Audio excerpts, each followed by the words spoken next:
আজিৰে পৰা ৪৭ সংখ্যক ইণ্টাৰ ডিষ্ট্ৰিক্ট এথলেটিক্স চেম্পিয়নশ্বিপখন নলবাৰীত আৰম্ভ হ'ল।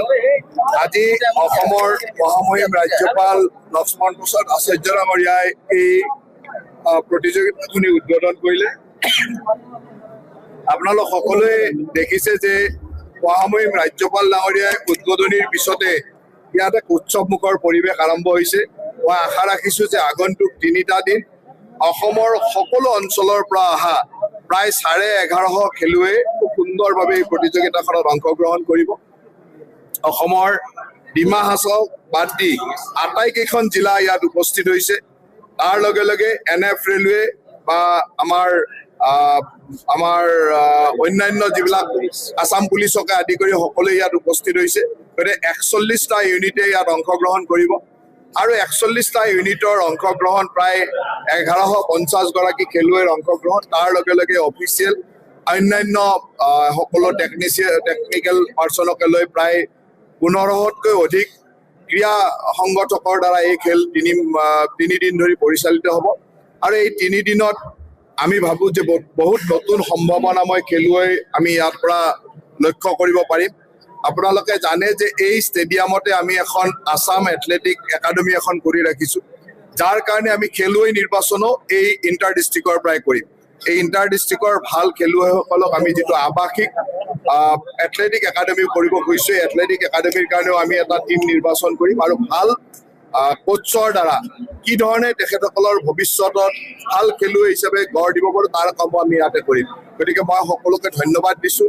বিশেষভাৱে আমাৰ ৰাজ্যপাল ডাঙৰীয়াৰ উপস্থিতিয়ে এই প্ৰতিযোগিতাৰ মাধুৰ্য আৰু বৃদ্ধি কৰিছে। কিমানখন জিলাই ইয়াত ৪১টা ইউনিট, আমাৰ টোটেল ৪২টা ইউনিট। আমাৰ কিছুমান চাব ডিভিজনক আমি জিলা হিচাপে লওঁ, গতিকে ৪১টা ইউনিট। তাৰ ভিতৰত আসাম পুলিচ, NF ৰেলৱেও আছে।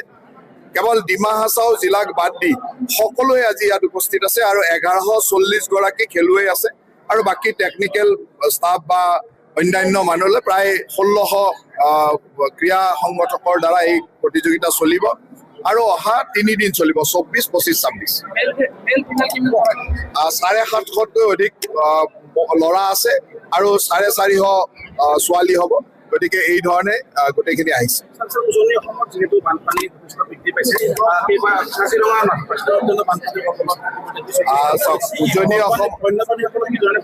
উজনি অসমত বানপানীৰ মাজতো আমাৰ খেলুৱৈসকল তাৰ পৰাও আহিছে, শিৱসাগৰ বা অন্যান্যৰ পৰা। কিন্তু আমাৰ সকলোৰে লক্ষ্যটো আছে যাতে শিৱসাগৰ, চৰাইদেউ, যোৰহাট, গোলাঘাট ইত্যাদি জিলাত যি প্ৰলয়ংকাৰী বান হৈছে, এই বানত যাতে আমি ৰাইজক সহায় কৰিব পাৰোঁ। তাৰ কাৰণে আমাৰ কেইবাজনো মন্ত্ৰী, বিধায়কসকল তাত সম্পূৰ্ণৰূপে দিনে ৰাতিয়ে ব্যস্ত হৈ আছে।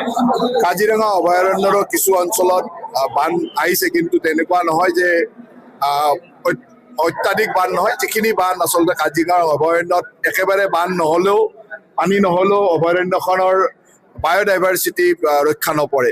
গতিকে যিখিনি হৈছে সেইখিনিতো কাজিৰঙাৰ কাৰণে ভালেই, কিন্তু যাতে কোনো পশুধনৰ ক্ষতি হ'ব নোৱাৰে, কোনো বন্য জন্তুৰ ক্ষতি হ'ব নোৱাৰে, তাৰ কাৰণে আমাৰ বিভাগে সম্পূৰ্ণ নজৰ ৰাখিব।